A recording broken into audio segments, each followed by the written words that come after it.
বেশি রিচ করিনি। আর এখানে আছে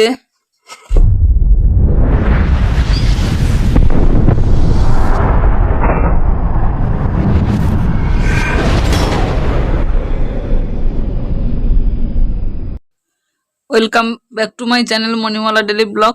কেমন আছো তোমরা সকলে? আশা করছি তোমরা সকলে খুবই ভালোই আছো। তোমাদের ভালোবাসায় আমার পরিবার সকলে খুবই ভালোই আছি। কাছে দূরে, দেশ ও দেশের বাইরে তোমরা যে যেখান থেকে আমার এই ভিডিওটা দেখছো, ভিডিওটা দেখার জন্য তোমাদেরকে অসংখ্য ধন্যবাদ। বড়দের আমার প্রণাম, ছোটদের আন্তরিক ভালোবাসা জানিয়ে নতুন দিনে নতুন আবার একটা ভিডিওর সঙ্গে চলে এলাম তোমাদের সামনে। তো সকালের প্রায় সমস্ত কাজবাজ শেষ। তারপর দেখো আমি জামা কাপড়গুলো কাচাকুচি করছি ছেলেদের। আজ যেহেতু রবিবার সেই জন্য ছেলেদের জামা স্কুল ড্রেস জামা কাপড় যাই কিছু সবকিছু এখানে ভিজিয়ে রেখে দিয়েছিলাম, এখন কাচাকুচি করছি। আর কাচাকুচি করে রোদে দেব। আজকে কিন্তু রোদটা মোটামুটি ভালোই আছে। আর এই ভিডিওটা আমার অনেক পুরনো ভিডিও, কয়েকদিন আমি ভিডিও এডিটিং করতে পারিনি, সেই জন্য ভিডিও দেওয়াই হয়নি। তোমরাও দেখেছো আমার চ্যানেলে কোনো ভিডিও আমি আপলোড দিতে পারিনি, ওই কয়েকটা গানের কপিরাইট ফ্রি মিউজিক, তো ওইগুলোই দিয়েছি কারণ এডিটিং করতে পারিনি সেই কারণে। তো এখন দেখো আমি কাচাকুচি করছি। আর আমার পিছনে নিশ্চয়ই তোমরা দেখতে পাচ্ছ কিনা আমি বুঝতে পারছি না, তো ডেজার চলছে সেই কারণে প্রচুর আওয়াজ হচ্ছে। আওয়াজের কারণে আমি এখানে মিউট করে ভয়েসটা দিতে বাধ্য হলাম, না হলে আমার কথাগুলো তোমরা কেউ শুনতেই পেতে না। আর তোমাদের দাদাভাই এখানে কি করছে বলো তো? মাটি কাটছে। মাটি কেটে নিয়ে এসে আমার সামনের বাড়ির সামনে যে উঠোনটা আছে ওখানে মাটি ফেলছি। তার কারণ মাটি ওইটা অনেকটা নিচু হয়ে যায়, আর ওখানে তো সারা বছর আমরা সবজি চাষ করি। তোমাদের আমি ভিডিওর মাধ্যমে দেখিয়েছি। আর যারা আমার পুরনো বন্ধু প্রত্যেকদিন আমার ভিডিও দেখো তারা তো জানবে, নতুন বন্ধুরা জানো না, সেই জন্যই বলে দিচ্ছি যে ওইখানে মাটি ফেলে ওটাকে একটু উঁচু করা হচ্ছে, কারণ সারা বছর চাষবাস যাতে ঠিকঠাকভাবে করতে পারি। তো চলো তোমাদের সঙ্গে কথা বলতে বলতে আমার কাচাকুচি প্রায় শেষের পথে হয়ে এসছে। তো তোমরা দেখতে থাকো, সঙ্গে থাকো, এরপরে কি করছি না করছি।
জামা কাপড়গুলো কাচাকুচি করে এখন দেখো ধুয়ে সুন্দর করে ধুয়ে নিয়েছি। তারপর চলে এসেছি আমার বাড়ির সামনে, ওখানে কিছু জামা কাপড় আমি রোদে দেব। আর আজকে ভালোই রোদ আছে, তোমাদের আগেও বললাম। তো এখানে জামা কাপড়গুলো আমি রোদে দিচ্ছি। তারপর পুরো জামা কাপড়টা এখানে হয়নি, সেই জন্য আবার মাঠের দিকটাতে গিয়ে ছেলেদের স্কুল ড্রেসগুলো আর যেগুলো এখানে মানে ধরেনি সেগুলো এখানে নিয়ে গিয়ে আবার রোদে দিলাম। তার কারণ আমার এখানে দেখো দড়িটা অনেকটা উঁচুতে তুলে দিয়েছে, ওই জন্য আমার হাত না পাওয়ার কারণে আমি গিয়েই দেখো মাঠের দিকে আবার কিছু জামা কাপড় রোদে দিচ্ছি। তো চলো জামা কাপড়গুলো রোদে দিয়ে আবার পরে আসছি তোমাদের সামনে। এরপর আবার ঠাকুর পুজো দেব।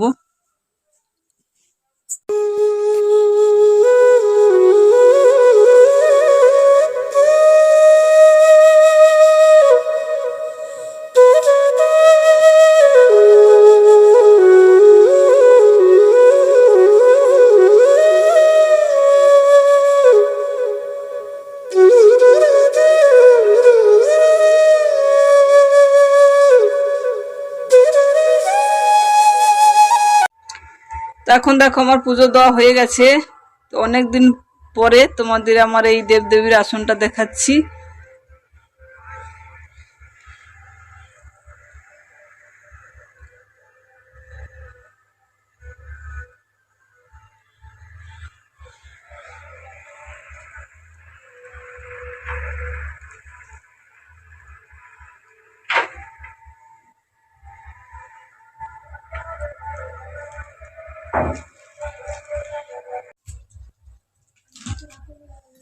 এখন চলে এসেছি দেখো রান্নাঘরে। রান্না শুরু করে দিয়েছি, যে ভাত চাপিয়ে দিয়েছি, আর উনুনটা অনেকটা নিচু হয়ে গেছে। তার কারণ কি বলতো, এই রান্নাঘরে মাটি ফেলা হয়েছিল, তোমাদের আগে একটা ভিডিওতে আমি দেখিয়েছি, সেই জন্য অনেকটা নিচু হয়ে গেছে। তো কি রান্না হবে বলতো, রান্নার কি আয়োজন তোমাদের একটু দেখাই। আজ অনেকদিন পরে আবার ভিডিও করছি, তোমরা হয়তো বুঝতে পারবে না। এর আগে যে ভিডিওগুলো আছে ওইগুলো দেবো। এখানে দেখো যে আমাদের দাদাটাই রেশন তুলতে গেছে সকালে, গিয়ে মাংস কিনে নিয়ে এসছে। তারপর মাংস কালার কিনে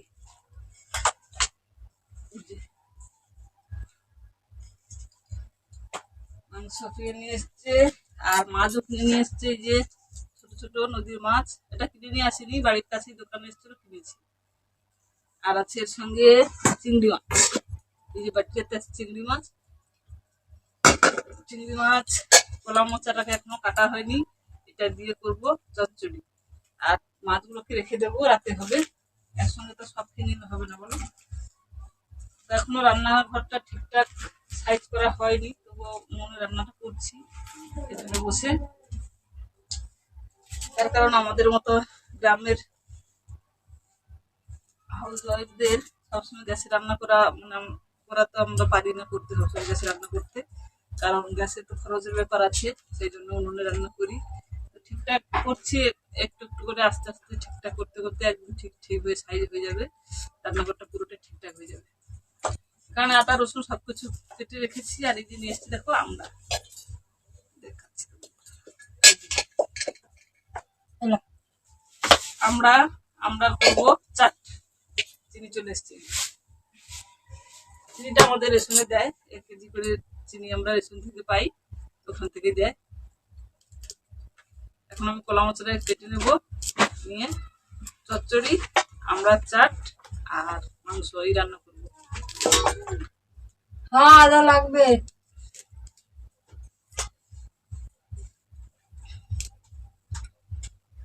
ভাতটা ফুটে এসছে,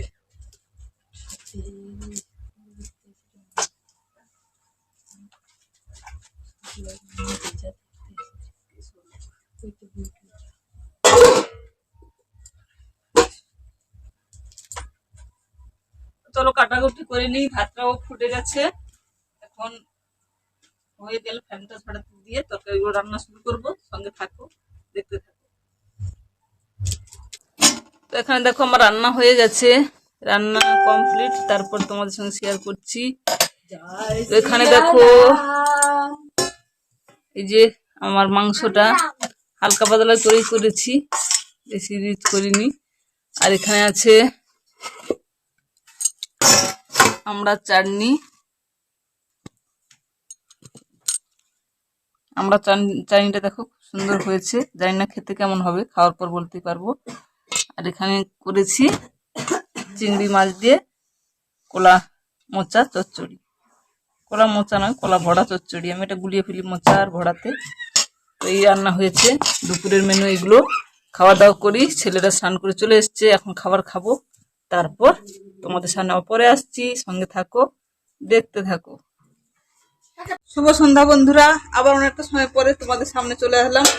তো এখন দেখো যে রাতে রান্না শুরু করে দিয়েছি, রাতে কাজকর্মের পরে, আর তোমাদের সামনে আসাই হয়নি। আর আমাদের এখানে খুবই আওয়াজ হচ্ছে, মাইক তো আছে, তার উপর আবার আমাদের এখানে একটা জায়গাতে ডেজার চলছে। যাই হোক, ওই প্রসঙ্গে আর আমি যাচ্ছি না, সেই জন্য তোমাদের সামনে এসে ঠিকঠাক ভিডিও বানাইনি। তো রাতের বেলাতে আওয়াজ হচ্ছে, হয়তো আসবে আর নাও আসতে পারে, কারণ ঘরের মধ্যে আছি তো সেই জন্য। যাই হোক, ভিডিও তো শুরু শেষ করতে হবে আমাকে। এই যে রাতে কি রান্না করছি বলো তো, ভাত করেছি, ভাত হয়ে গেছে, ভাত ফ্যান ধরাতে দিয়েছি। আর ওই যে দুপুরে তোমাদের মাছগুলো দেখিয়েছিলাম, এই যে কচি কচি মাছগুলো, এই মাছগুলোকে এই দেখো হালকা ভেজে নেব, কারণ মাছগুলো আমার ভাজা ছিল। তারপর একটু হালকা তেল গরম করে ভেজে নিয়ে এই যে আলু এখানে দেখো কুচিয়ে রেখেছি, এই যে আলুটা কুচিয়ে রেখেছি। এখন এই আলু দিয়ে আলু আর কচি মাছের চচ্চড়ি বানিয়ে নেব, ঝাল ঝাল মত একটু করে বানিয়ে ভাত দিয়ে খাবো। আর রাতে কিছু রান্না করব না, কারণ দুপুরে ডিশ খেয়েছিলাম, তোমাদের দেখেছি কি খেয়েছি। এই জন্য আর রাতে কোনো রিচ বানাবো না, এই চচ্চড়ি ভাত, প্রতি মাসের চচ্চড়ি আর ভাত বানাবো। মানে বানানো হয়ে গেছে ভাত, তরকারিটা বানিয়ে নিলে হয়ে যাবে। এই আজকে রাতের মেনু। তো চলো রান্নাটা করে নিই, তারপর আবার আসছি তোমাদের সামনে, দেখতে থাকো, সঙ্গে থাকো।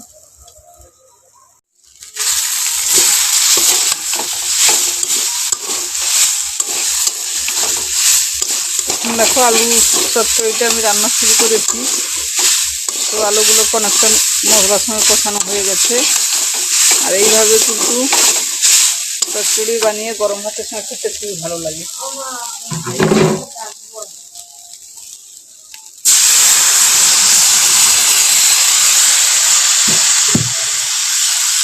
একা হাতে মোবাইল ধরে ভিডিও বানিয়ে আর রান্না দেখানো খুবই কষ্ট হয়। তবুও আমরা ঘরের বউ কী করবো বলো, তোমাদের দেখানোর জন্য কষ্ট করে ভিডিওগুলো বানাই। তোমরা একটু দেখো, তাহলে আর ভালো লাগবে।